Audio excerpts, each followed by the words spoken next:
has come to a close, and I've had my last dance with you. So onto the empty streets we go, and it might be my last chance with you. So I might as well get it over with. The things I have to say won't wait until another day.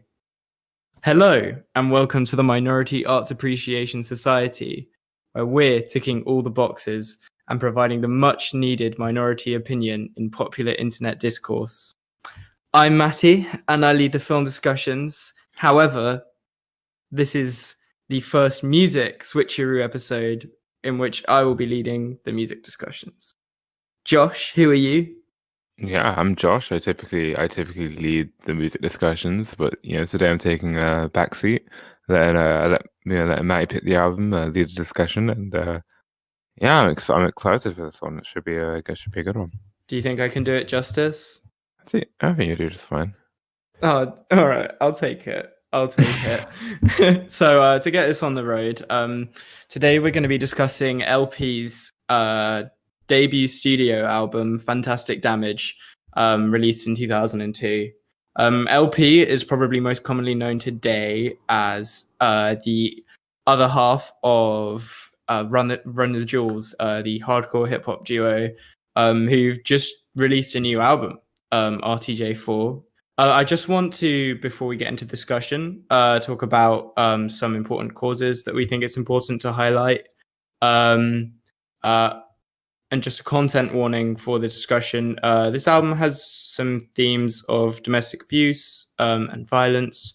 So if you're uncomfortable with that, just know that we're probably going to be discussing that at some point. I can put in timestamps in the description for when we do talk about this. So you can avoid it if you like.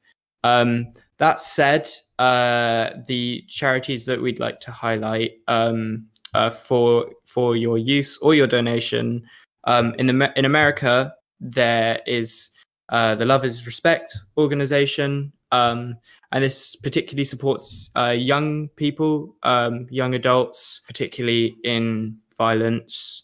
And providing them legal help, as well as just the necessities of life during hardship. The other charity I'd like to talk about is the StrongHearts Native Helpline, which is a phone number that you can call. It is specifically for Indigenous women of the United States, and they provide similar support of, basic human needs and legal advice and just general support. Over here in the UK, we have Refuge, which specifically provides for women who are victims of domestic violence as well, providing things like emergency accommodation, as well as information for men on their website.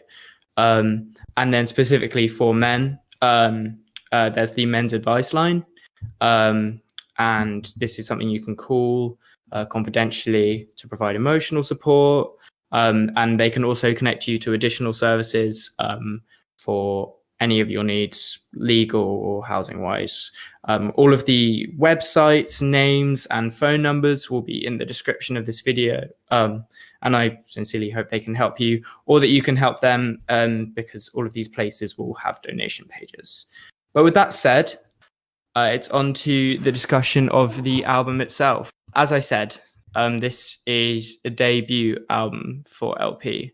With this album, LP has truly laid his mark on the history of hip hop with one of the most unique hip hop albums I think I have ever heard. There are echoes of his production and performance, of course, in Run the Jewels, but there's elements of this experience that I could never have foreseen.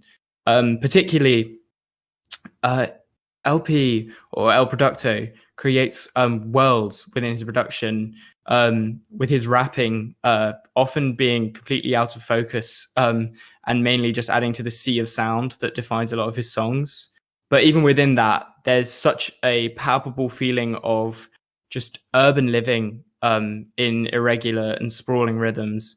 And when these senses of rhythm and atmosphere combine, I really feel like you have a perfect capturing of a time of great turbulence and distress. And this really, really becomes clear in the contrast of these huge epic moments in the production, we combined with more bass level, fast paced rhythms. And I think it's that feeling of dread is why this album is so closely associated with New York and specifically 9/11, despite the fact that this album was made before 9/11.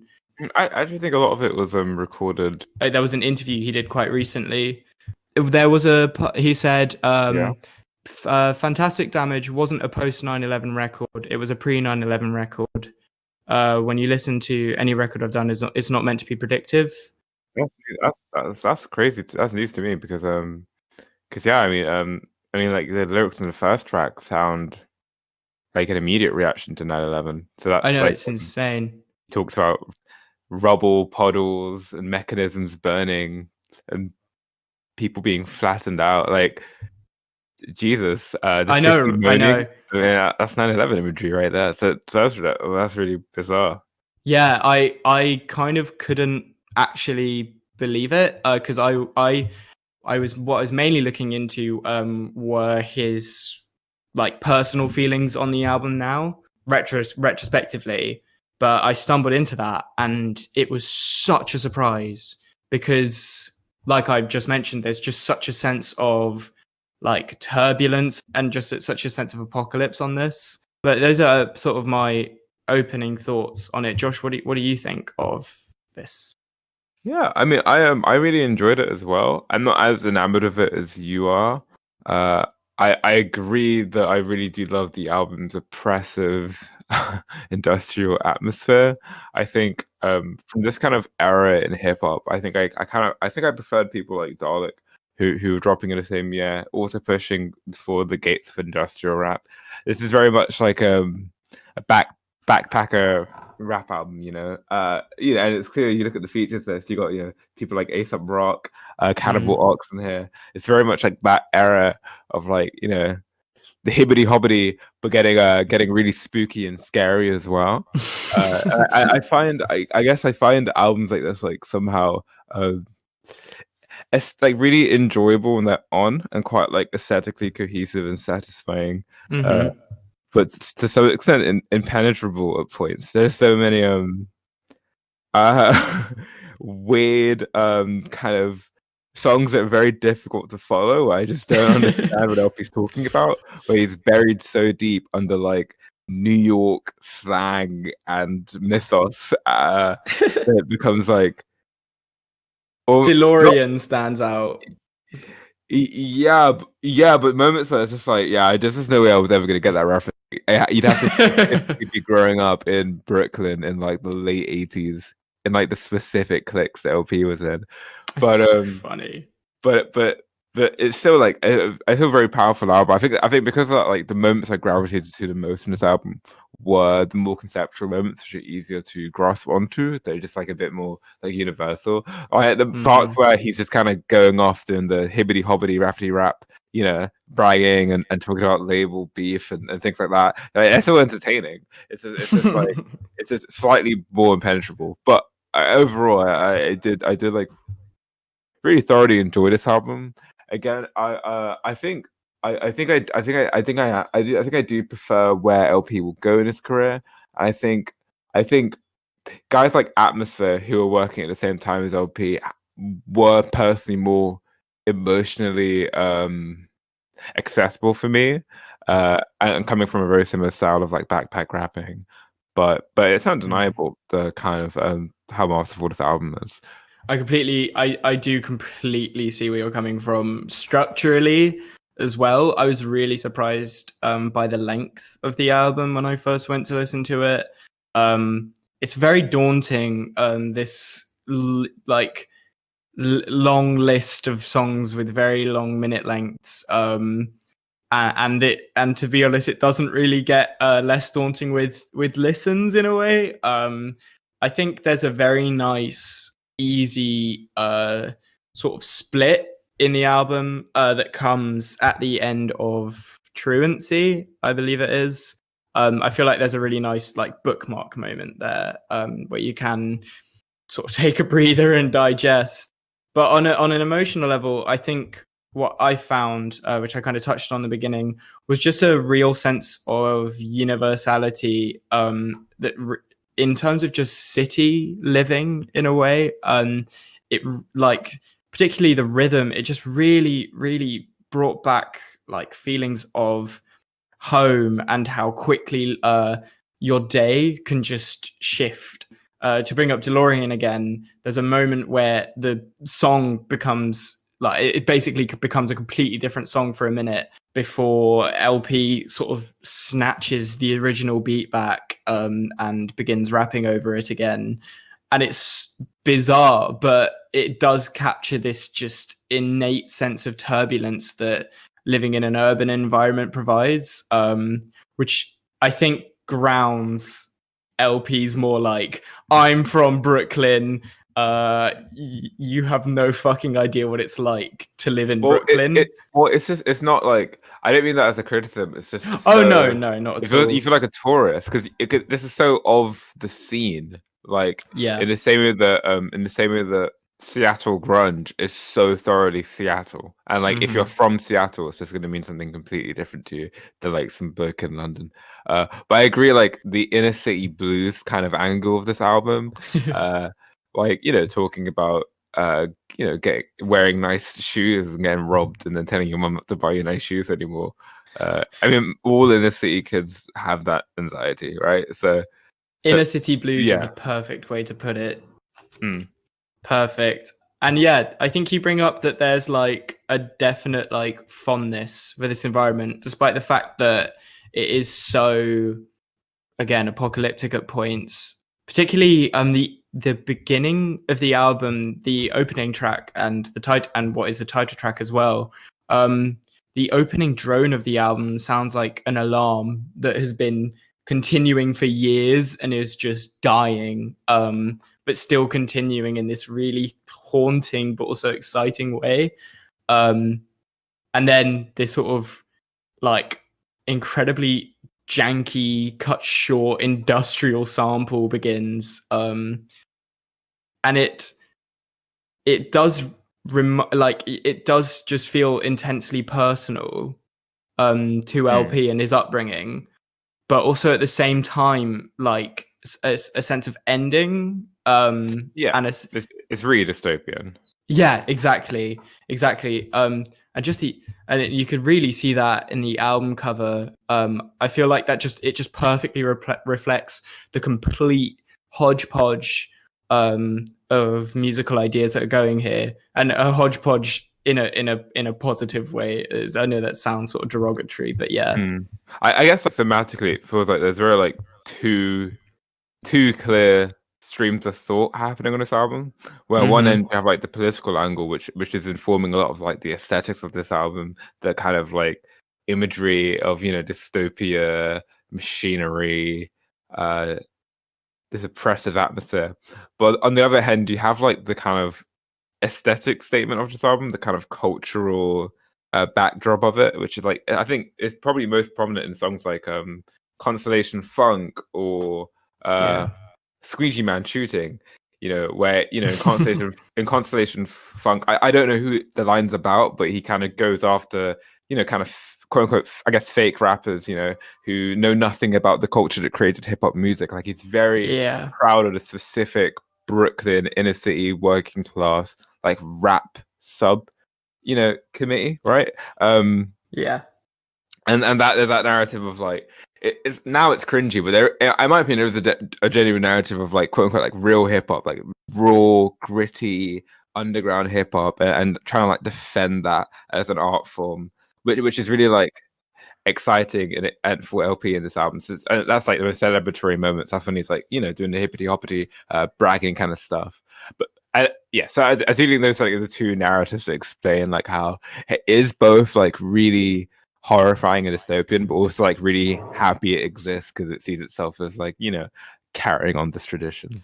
You summed it up so perfectly. And yeah, I do see why people could think it's kind of like a heady, like, but to me it feels like almost fighting gentrification in a way. You might not have even, I don't know how long gentrification has been a term in the discourse or anything, but like just that sense of like you have no sense of history. It's not about like gatekeeping. It's just like sometimes when you're being involved in something, you really should just be completely educated on it. I just think that's the core of subcultures, really, to be honest. I think what that leads me to as well is how like beautiful his lyricism can be, because like he uses that to describe these environments so well. Yeah, it's aggressive, but it's certainly poetry, like his rapping on this album. A highlight for me is the hook of TOJ, which is really sort of soulful and intimate. The part of the refrain goes, so this is maybe just an SOS shrapnel, an echo of dead sentiment, measurement tossed to nothing for no one. And it really brought home to me that LP has grown since this record, but he has been immensely talented and personal for a very long time. And some of my favorite Run the Jewels moments are they're more introspective, but it's just so like inspiring to me to see that he's always just been this, like, intimate. I don't even think he raps like this anymore. Like, I love the Run the Jewels LP, in my opinion, is like a fundamentally different rapper. And there is this, I love Run the Jewels LP, but it's not as poetic and lyrically dense as solo work LP. Like, you get really great lines in Run the Jewels, but it's much easier to follow, and it's more, Run the Jewels is more about punchlines. Whereas like the line you just read out, I think early LP is very dense, poetic, and really about passing through, and it requires a lot more time to kind of get to grips with. It's much less immediate, which is really admirable, but of course makes it a lot more inaccessible, to me at least.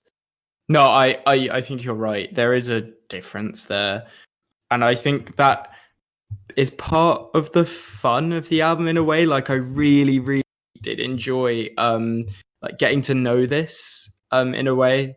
It's been a while since I've had a record where it doesn't wear its heart on its sleeve. It's a very like open album, this, in terms of sentiment. But if you're going to unpack it, like you've brought up, Josh, the lyricism is so dense. It can be really overwhelming, but like sometimes I think records are just perfect. Yeah, it's one of those albums that makes me like, I remember when I was like a kid and I'd have like 4 CDs and it was all I had to listen to, and I had the lyric booklet, and I just sit there listening to them again and again and again, and they're probably like terrible pop albums, but I'd be reading the lyric book, I'd learn every line, and this is one of the albums that really, like, the internet's done great things and horrible things. It's a fairly ambivalent force, but it does really make me wish I could have discovered this as like a 14-year-old back in 2002, and like, got the CD, and like it was the only thing I was listening to for like a month, and then like it's one of those albums because now there's so many distractions, so much other stuff to listen to. You expect to listen to like an infinite amount of music, pretty much consume an infinite amount of movies, books. I wish I would love to have this album in like a cozy space where like it's all I have, and I'm like a 14-year-old kid. I'm like learning all of the rhyme patterns and picking up my favorite lines and figuring out what's going on in the songs. It's just one of those albums that it's just a treasure trove. Like, you can just obsess over it. In my notes, I kept trying to write out my favorite lines from each track, and it was just taking too long. I had to stop because it was just not productive. Like, every verse has at least 5 amazing lines. You've just made me love this album so much more. That was just lovely. It's total entertainment forever time, where you're just constantly like just have everything to deal with at once. I really love the cartoonish side of underground hip hop. Okay, obviously there was a bus driver scandal, and he's a piece of shit. But back in the prime of Bus Driver, like guys like Bus Driver, Aesop Rock with Bazooka Tooth, and LP, I love the cartoonish side of their raps. Like outlandish imagery, like on Dead Disney, lines about like killing Bambi's family. and getting the host in his pantry. Like I love shit like that. Just really goofy, violent. It reminds me a lot of like very much like feels like stuff that would fit right onto like an Adult Swim cartoon. I love that side of kind of underground backpacker rap from this era. That's such a fucking perfect thing to bring up. The Back to the Future skit at the end of DeLorean where it's just like McFly. It's just so dumb and great. The chipmunk vocals in the Dead Disney beat, and it's just kind of like bad because it's so janky. Like the beat is just kind of crap, but you're with it because it's really entertaining. And like Vast Air at the beginning of Dr. Helena, like "Don't make me bite your face." Yeah, I like the taste. Like he sounds like a Cartoon Network villain. Like I just adore that like goofy side of it, above all of the crazy dark lyrics and instrumentals. It's so goofy. I don't really like Dr. Hell No that much, but I literally in my notes I don't really like Dr. Hell No, but the hook's kind of charming though because it's just so goofy. Yeah, it's the guy from Cannibal Ox. He's great on hooks. I really just like feel like there's so much natural personality here. I don't just want to only compare this to Run the Jewels. But I feel like in the fusion of Killer Mike and LP, there is just like you lose the fringe elements of both of them slightly. I think there are things missing from rap music that aren't in Run the Jewels, and that's not to say that Run the Jewels is weaker because of it, because they are going for different things, obviously. But I think one thing I will actually miss now from Run the Jewels records is this like really kind of like almost nerdy affectation to LP that I found. He seems like an introvert in this album in a way, while being so like open and like intense. At the same time, he's wrapped up his sentiment in so many layers of lyricism and irony and rhyme that it's impenetrable. I think that's a real kind of staple of like kind of, in my opinion, basically dorky white rappers from this era. Like even more so than some like A$AP Rock. Like next to A$AP Rock LP is really cool. But like they all have this like really nasally flow. The lyrics are so wordy, and it's like it's not really. It's almost like it's very like anti the sort of the Wu-Tang style of rapping, right? Where you're horrified. These scary, aggressive people. I agree with that. It's very nerdy, even though it's very like rough.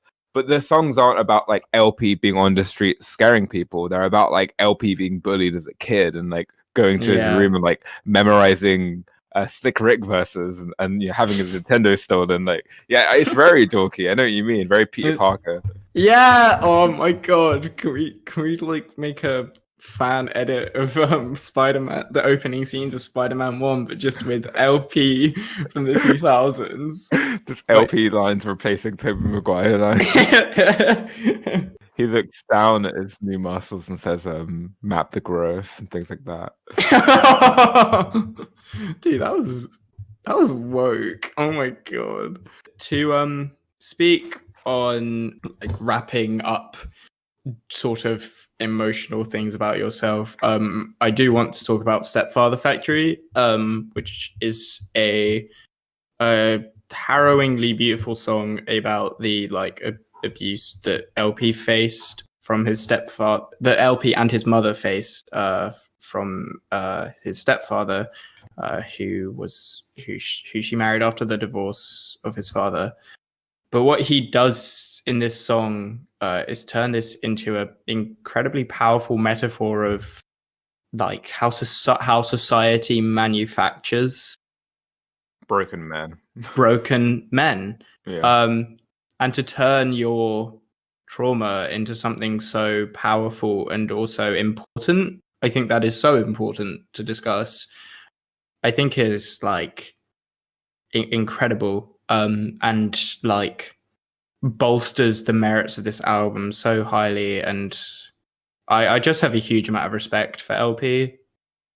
Yeah, I found this to be a really moving track to listen to. And it's one of my favorite tracks in the album, and I think I was really shocked because after 9 tracks, after yeah 9 tracks of this, I was kind of lulled into okay, yeah, rapidly raps. This is a pretty fun time, and Hmm. but it wasn't you had it was more fun than anything, and then this kind of stopped me dead in my tracks emotionally. Like especially like I didn't have the exact same type of childhood as LP had, but there was definitely violence in my household, and Hmm. lines like get a funny feeling in your tummy when you see your mummy cry, something between woozy and confusion. Yeah.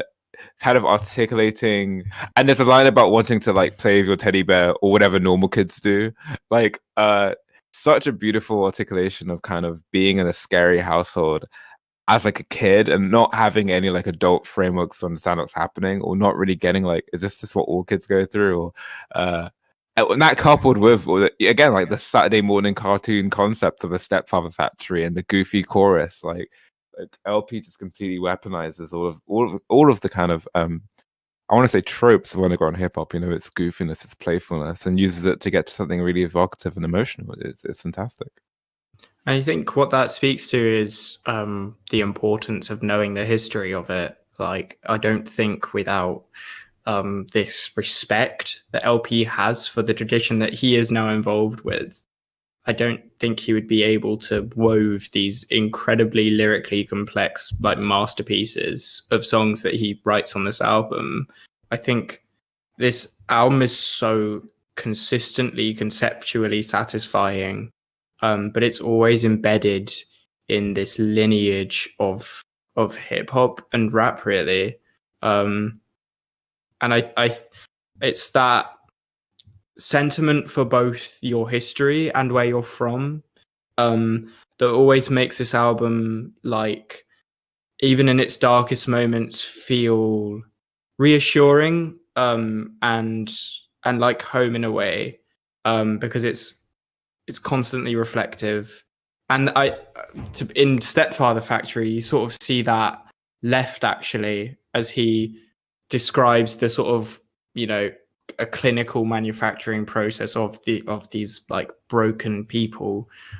And it's kind of harrowing, to kind of feel like you're losing LP in that moment, like you're the thing that's anchored you through the difficulties of the album so far, because he is now in his pain, which of course he must have, like, which of course I'm so glad he has been able to, Yeah. but as a listener, it's really difficult. Yeah, I speaking of like how he explores these emotions, it's interesting comparing him to someone like say Slug from Atmosphere, who sadly doesn't show up on this album. I would have loved the Slug verse, but like when Hmm. Slug raps about kind of trauma or heartbreak, it's very confessional. Like it's very like palpably angry or tearful. Whereas LP, there's always a sort of like, yeah, a sort of distance from the emotion through narrative. It's like Yeah. Stepfather Factory isn't just him talking about his childhood, it's him playing the role of like this weird advertising man for a factory where they build fathers like this. So there is a sort I think the album does hold you at a sort of length emotionally with that kind of separation between LP and the narration happening. Um, Yeah. but it's just as palpable. 100%. It's just a different method of achieving it, for sure. And to speak about the production more, again, I think these worlds are so important that he makes, because these songs are worlds. There's so many layers of sound on top of each other.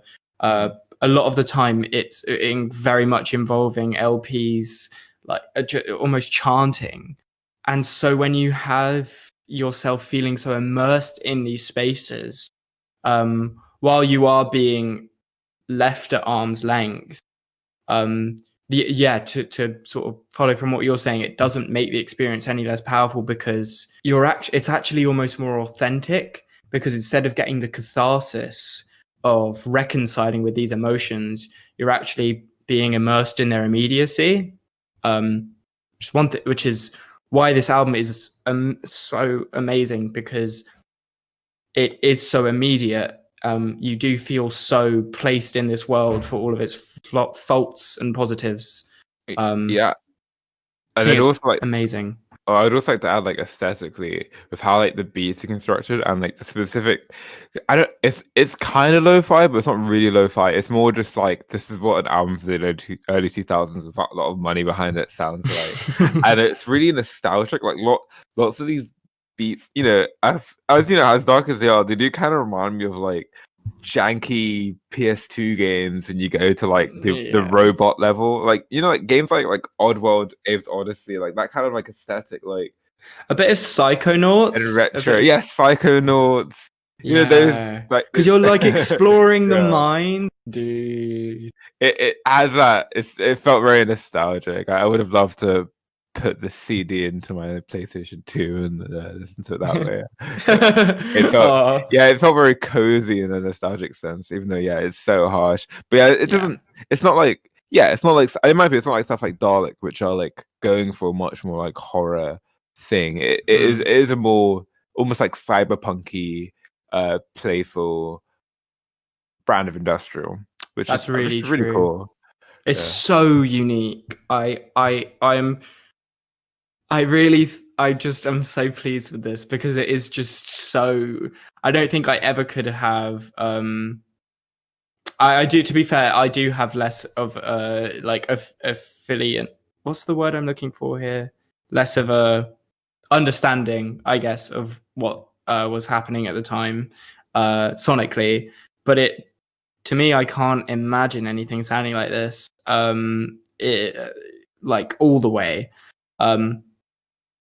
And I think a really big moment for that is a song like TOJ, where in the first half, I'm not hugely compelled, but then there's just an explosion of like a demented orchestra in a way. It's so powerful, but at the same time, it still sounds so familiar. There's something about it. I think it's just the sample he uses feels like echoes of your own past that you have like nothing to do with. Yeah, and when you talk about echoes of a past, you know, it sonically this album does feel that way, and it's really depressing to see this era of hip hop has pretty much faded away, other than LP himself, amazingly, who is like Yeah, more relevant now than ever. But guys like you know, Uncommon NASA, who features on Constellation Funk, like he's still making music amazing. today. His album Written like is fantastic, but like no one listened to it other than people who were into Uncommon NASA already. Um, uh, Camo Tao, who features on Camo Tao, who features on Access Don't Happen. Like you know, he died quite a few years ago. And then the Cannibal Ox people, you know, they tried to do a comeback album and it just like didn't really hit. Like this era is really feels dead and gone. The only ones who kind of are still kicking and like relevant, I guess, the ASAP Rock and LP, and it's kind of sad. I guess it's happy to see this attitude in hip hop be continued by dudes at the Hellfire Club, RIP Hellfire Club, like Open Mike Eagle or RIP Ferrera, carry on this tradition. But yeah, it is weird and sad to listen to this, and it's like these are real dinosaurs of underground hip hop. Yeah. They're all real forerunners. And What you said resonates with me so much because you've described LP's early music to me in like the past. And I had no idea where I could place him sonically. Like he, because to my ignorance, I like Yankee it's Doodle a brain. it's a yeah, my Yankee Doodle brain. It's a reflection. It's a I'm reflection joking, I'm of joking. the no, don't worry. It's a reflection of the like lack of preservation that this scene has seen. Because to me, I think the current dichotomy is like hardcore Wu-Tang 90s hip hop, and then like 2000s weird like not like kind of nerd rap like Kanye and like Common and things like that, and then you get into Bling. Whereas I'm so happy to have just dipped my toes in with what feels like just such an artifact or a fossil, if you're going to talk about dinosaurs, and just like finally been able to figure out where to place this Yeah, which is yeah. why I wanted to review this, because I wanted to erase that ignorance, really. And like historically, I guess I just feel like the specific era is specifically sad. Like I feel, because like 90s era boom bap, stuff like Wu-Tang is, today we have people like uh Joey Badass, whose music's very nostalgic of that era. And normally when you get these real hip hop types, even though I like Joey Badass, he was a bit of a real hip hop type, they tend to be bringing back that like 90s boom bap. You don't really, and you don't really get. You don't really get lots of revival raps that are specifically calling back to this era and trying to bring it back. I'd argue we still see some of it in like an album like some rap songs by Old Sweatshirt would have fit so snugly in like the early 2000s with these kind of albums. But yeah, there isn't much nostalgia, I guess, in the mainstream for this era of rap. It feels very niche, which in one way makes it feel quite special, but in another way, it's like. I guess I just wish they got their juice a bit sad. More. Yeah. All right. Well, I think it's time to move on to our favorite tracks. Would you like to go first? Sure. Yeah. So my favorite tracks are probably not very surprising. I'll list them in order. Deep Space 9mm or Deep Space 9 and M. Very cool Star Trek reference. This is like the most immediately lovable very track. Cool. Very cool Star Trek reference. Sorry, go on. Hold on, I'm getting a call from Mr. Plinkett. Give me a sec. No. Yeah, this is the most immediately lovable track. Like, I love how the beat is just completely pulsating and downright addicting to listen to. Like this constant tension building up the track, and it kind of disallows you a hook for the whole thing. It's just these really dense, hard, raw verses, and then finally you get like a lovely melodic hook right at the end that brings it all together. And it's so memorable, man. I love this, and creating like a tableau of kind of disenfranchised New York. It really captures like the revolutionary attitude of the underground in the 2000s, which is still relevant today, but just articulated very differently. Like I feel like Instagram posts are much less angry than LP talking about getting like face fucked by Nazis, for example. It was just a very like raw, but aggressive attitude. Which I'm happy Run the Jewels keeps alive at least. Yeah, that's the best. Yeah. I like my favorite line from the song is probably part where he overlaps his vocal. So he says, "You want to buy a farm, but the land's not yours to own," and that's overlapped with like a muffled vocal saying, "You want to kill yourself, but your life's not yours to take." This is even more true now with the complete commodification of everything. Including like revolutionary politics. Yeah, revolutionary politics, but also just like, your life isn't yours to own. Like, I do kind of feel like I'm a brand and all of my data belongs to various companies. And it's very weird, very strange. You are this market. Yeah. And then Stepfather Factory, for obvious reasons, that one hit really close to home for me. I found it to be, like I said before, a great blend of LP's cartoonish style and more serious subject matter. I don't really have much more to say, and I already read some of my favorite lines. I think the cheapest way to get this bad running is with booze. A great example of some really like dark comedy in this album that, goddamn, hits hard. And then TOJ, my third favorite track. I love that the title is a reference to Hamlet. Time is out of joint. Apparently, that's what to stand for. That's really cool. It's nice to get a slow jam on this album. I got slug vibe from this. And yeah, it was a surprising amount of intimacy and vulnerability here. I think plenty of the songs here are just as good as this, but I think this will stick out to me because it was such an outlier moment on the album. And I think, and I really adore the beat, and I feel like it really inspired, someone like Kenny Siegel, one of my favorite producers today. He produces most of Rory Ferrera's albums, my favorite rapper. So I'm endlessly indebted to songs like this for giving me hip hop I love today. And that line at the end, because I see what's good in you, and I'll be goddamned if you can't see that in yourself. Like stuff. Oh man, that was really emotional, really good. Touching. I think my least favorite track is Blood.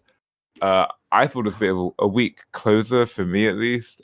And it was still good, but I just would have liked a more, I don't know, wow finisher or like a heavier finisher. I don't know, it just felt like it fizzled out a little bit. But yeah, I really like the line "Don't Look Now, You're Becoming Your Parents." That's a really cool line. But yeah, it could have been a bit of a stronger closer for me at least. But overall, I'd give this a decent recommend. It's pretty much a flawless album. Maybe it could have been a bit more conceptual overall. Maybe some of the songs blend into each other a bit. And if you're not into this era of hip hop, I don't think this is gonna. It might change your mind, but I can see someone being turned away from this. I have no real complaints. I just think this is a very, very good album, and yeah, decent recommend. Nice one. So to start off with, I'll start off with Tuned Mass Damper for my first favorite track. This is the song that really brought home to me the layers of production that he implements here, particularly his yelling in this song.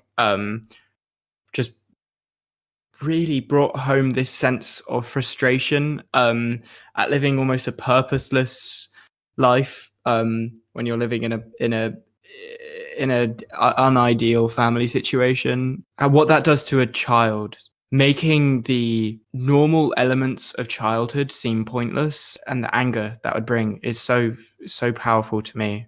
And then amongst it all, this sort of pulsing guitar riff that plays every few seconds just feels like time is ticking down in such a frustrating way.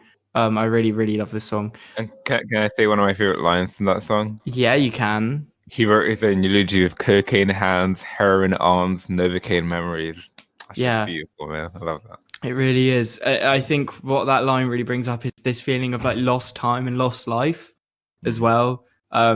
Losing it to substances or anything, or trauma, any of those inflicting things that make you feel like life is a curse in a way, and not in a dramatic way, in just a really mundane way, is what made this really powerful.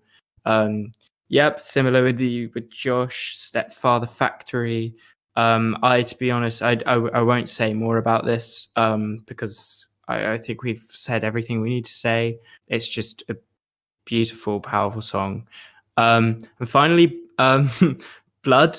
I think Blood is an exception on this album for me because I've talked about how this album's use of really sprawling, frantic rhythms, whereas the sort of very grounded, aggressive, and constant punch of the snare and bass drums of the beat in this song really feels like it's emboldening LP to delve into some of the darkest recesses of his relationship with his mother. This album's lyricism is constantly grounded in dreams and what they reflect about his familial relationship. In a particularly bleak moment, he describes a dream. He describes waking up from a dream to find his mother. I'll read the lyric actually. When he awakes from a dream, and he describes this moment as woke in domicile, weeping to flash on little man huddled, the imprint of where paternal unit used to sleep uncomfortable. And here you'll notice he's continuing the description of like the father figure as paternal unit. So that feeling of alienation is just so prominent in his life. And that image of him sleeping where his father used to be, it really reminds me of the moment in Hey Mum, when he describes being huddled on the floor with his mum crying her, telling that it'd be okay one day. And yeah, I just think that the production complements LP's fearlessness in discussing such dark memories so beautifully. I think it's an amazing song. And for my least favorite song, it's Doctor Hell No and the Praying Mantis. It just has very little of what I love about the album. Particularly the beat feels really tired and rudimentary, to be honest. And like I said, the hook is kind of cute and funny, but compared to everything else, I just found it kind of unspecial, and not particularly like funny or anything of such. Overall, I'd give this a really high recommend. If what I've said interests you, I do see this being quite divisive, especially if you're just not as interested as delving deeply into a really into a Rubik's cube of a hip hop album in a way. But trust me, when all of those pieces fit together, it is one of the most unique and powerful hip hop albums I've ever heard. I love this, and I do think some of it is a bit dated. Like I think there was at least one like homophobic slur in this album. And, LP is really fond of using the R word. The word for ableist, the ableist slur. Yeah, the ableist R slur that we want to. One of the saddest parts of this is one of his best songs is called "The Full R Word," which is a reference to the Ben Stiller film. Never go full. What's that film? Tropic Thunder. So that's a bit problematic. But hey, do with that what you will. Do with that what you will. So that's everything I have to say about Fantastic Damage by LP. So for the next episode, which is back to Mattie doing film episodes, so we're going to be talking about a film called The Half of It. This is from director Alice Wu. She is a Chinese American filmmaker, and this is a coming of age LGBT romance film about a girl discovering her feelings for another girl. I'm really excited to talk about it. I've heard great things about her debut and previous feature. This is her sophomore feature. So it would be really nice to see how she's getting on. But so that's what we'll be talking about next time. Yeah, I'll be curious about that. Like the poster looked like a bit more, like a slightly more artsy, like to all the boys I've loved before, or exactly type film, especially with like the premise, right? So Thanks very much for listening. If you've enjoyed the episode and you're listening on YouTube, please like it and subscribe if you want to hear more. If you're listening on Google Podcasts or Spotify, you can follow us to keep updated with new episodes. And head over to our social media at Arts Minority on Twitter and Minority Arts Podcast on Instagram, where we'll give episode updates and wacky hijinks. And if you have suggestions for albums or films you would like us to talk about, just email us at minorityartspodcast@outlook.com. And get also with any improvements or suggestions you would like to make as well. Thank you very much for listening. I really hope you've enjoyed our discussion of LP's Fantastic Damage, because I loved talking about it. I liked being the music host. That was fun. Dope. Yeah. You motherfuckers don't have grit. You're all teenage poetry martyrs without a cause. So might drop. Daddy needs a new Megatron. I'm out. I'm done. The podcast is over. Goodbye.